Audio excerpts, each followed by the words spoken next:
बाल गंगाधर तिलक रचित गीता रहस्य के द्वितीय वीडियो में आपका स्वागत है। पिछले भाग के वीडियो के लिए आई बटन या डिस्क्रिप्शन में दिए लिंक को क्लिक करें। चैनल को सब्सक्राइब ना किया हो तो जरूर कर लें तथा वीडियो को अन्य सनातन धर्मियों को शेयर भी करें।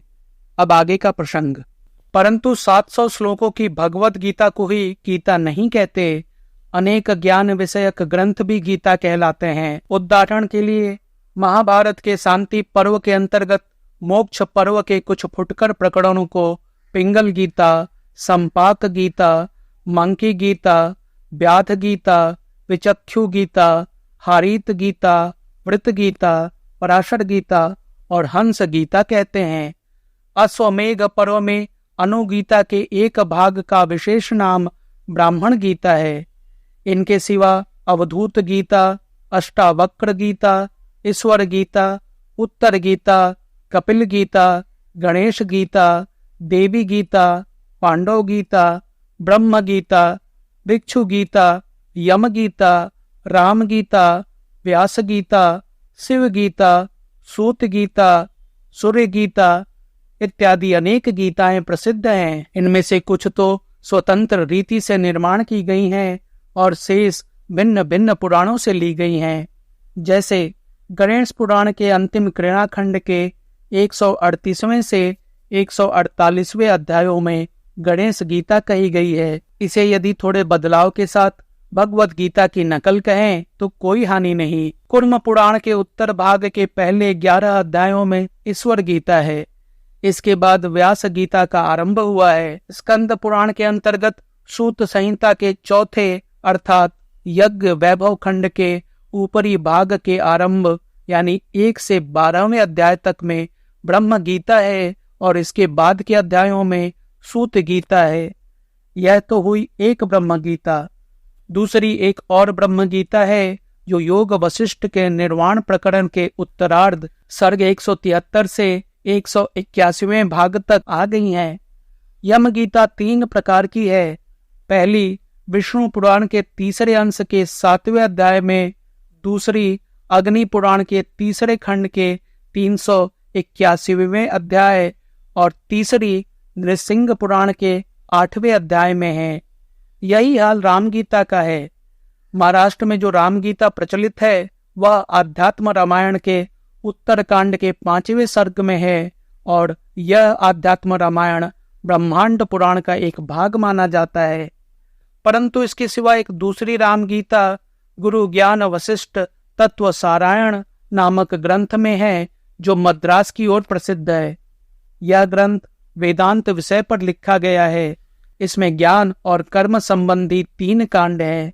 इसके उपासना कांड के द्वितीय पाद के पहले 18 अध्याय में राम गीता है और कर्म कांड के तृतीय पाद के पहले 5 अध्यायों में सूर्य गीता है। कहते हैं कि शिव गीता पद्म पुराण के पाताल खंड में है। इस पुराण की जो प्रति पुणे के आनंद आश्रम में छपी है उसमें शिव गीता नहीं है। पंडित ज्वाला प्रसाद ने अपने अष्टादश पुराण दर्शन ग्रंथ में लिखा है कि शिव गीता गौड़ीय पद्मोत्तर पुराण में है।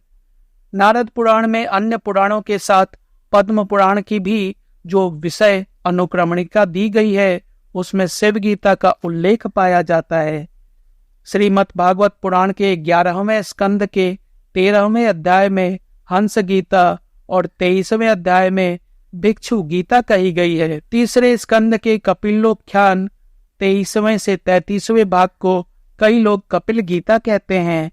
परंतु कपिल गीता नामक एक छपी हुई स्वतंत्र पुस्तक हमारे देखने में आई है जिसमें हठ योग का प्रधानता से वर्णन किया गया है और लिखा है कि यह कपिल गीता पद्म पुराण से ली गई है। परंतु यह गीता पद्म पुराण में है ही नहीं। इसमें एक स्थान 4 से 7वें भाग पर जैन, जंगम और सूफी का उल्लेख किया गया है, जिससे कहना पड़ता है कि यह गीता मुसलमानी राज्य के बाद की होगी। भागवत पुराण ही के समान देवी भागवत में भी 7वें स्कंद के 31वें से 40वें अध्याय तक एक गीता है जिसे देवी से कहे जाने के कारण देवी गीता कहते हैं। खुद भगवत गीता का ही सार अग्नि पुराण के तीसरे खंड के 380वें अध्याय में तथा गरुड़ पुराण के पूर्व खंड के 242वें अध्याय में दिया गया है। इसी तरह कहा जाता है कि वशिष्ठ जी ने जो उपदेश रामचंद्र को दिया उसी को योग वशिष्ठ कहते हैं। परंतु इस ग्रंथ के अंतिम अर्थात निर्वाण प्रकरण में अर्जुनोपाख्यान भी शामिल है, जिसमें उस भगवत गीता का सारांश दिया गया है जिसे भगवान श्री कृष्ण ने अर्जुन से कहा था। इस उपाख्यान के भगवत गीता के अनेक श्लोक ज्यों के त्यों पाए जाते हैं। ऊपर कहा जा चुका है कि पुणे में छपे हुए पद्म पुराण में शिव गीता नहीं मिलती, परंतु उसके न मिलने पर भी इस प्रति के उत्तरखंड के 171वें से 188वें अध्याय तक भगवत गीता के महात्म्य का वर्णन है और भगवत गीता के प्रत्येक अध्याय के लिए महात्म्य वर्णन में एक एक अध्याय है और उसके संबंध में कथा भी कही गई है। इसके सिवा वराह पुराण में एक गीता महात्म्य है और शिव पुराण में तथा वायु पुराण में भी गीता महात्म्य का होना बतलाया जाता है, परंतु कलकत्ते के छपे हुए वायु पुराण में वह हमें नहीं मिला। भगवत गीता की छपी हुई पुस्तकों के आरंभ में गीता ध्यान नामक 9 श्लोकों का एक प्रकरण पाया जाता है। नहीं जान पड़ता कि यह कहाँ से लिया गया है, परंतु इसका भीष्म द्रोण तथा जयद्रथ जला श्लोक थोड़े हेरफेर के साथ हाल ही में प्रकाशित उरुभंग नामक भास कविकृत नाटक के आरंभ में दिया हुआ है। इससे ज्ञात होता है कि उक्त ध्यान भास कवि के समय के अनंतर प्रचार में आया होगा, क्योंकि यह मानने की अपेक्षा कि भास्सरी के प्रसिद्ध कवि ने इस श्लोक को गीता ध्यान से लिया है, यही कहना अधिक युक्ति संगत होगा कि गीता ध्यान की रचना भिन्न भिन्न स्थानों से लिए हुए और कुछ नए बनाए हुए श्लोकों से की गई है।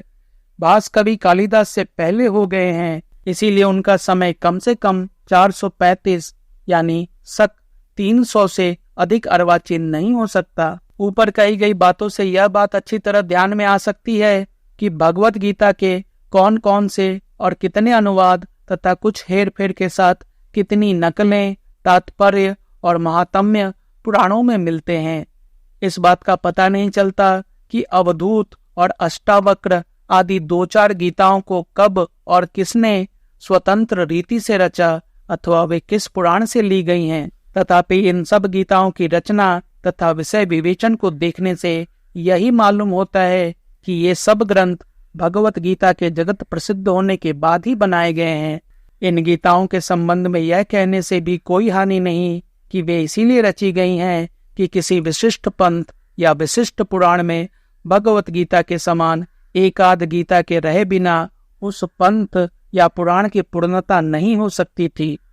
जिस तरह श्री भगवान ने भगवत गीता में अर्जुन को विश्व रूप दिखाकर ज्ञान बतलाया है, उसी तरह शिव गीता, देवी गीता और गणेश गीता में भी वर्णन है। शिव गीता, ईश्वर गीता आदि में तो भगवत गीता के अनेक श्लोक अक्षरशः पाए जाते हैं। यदि ज्ञान की दृष्टि से देखा जाए तो इन सब गीताओं में भगवत गीता की अपेक्षा कुछ विशेषता नहीं है और भगवत गीता में आध्यात्म ज्ञान और कर्म का मेल कर देने की जो अपूर्व शैली है वह किसी भी अन्य गीता में नहीं है।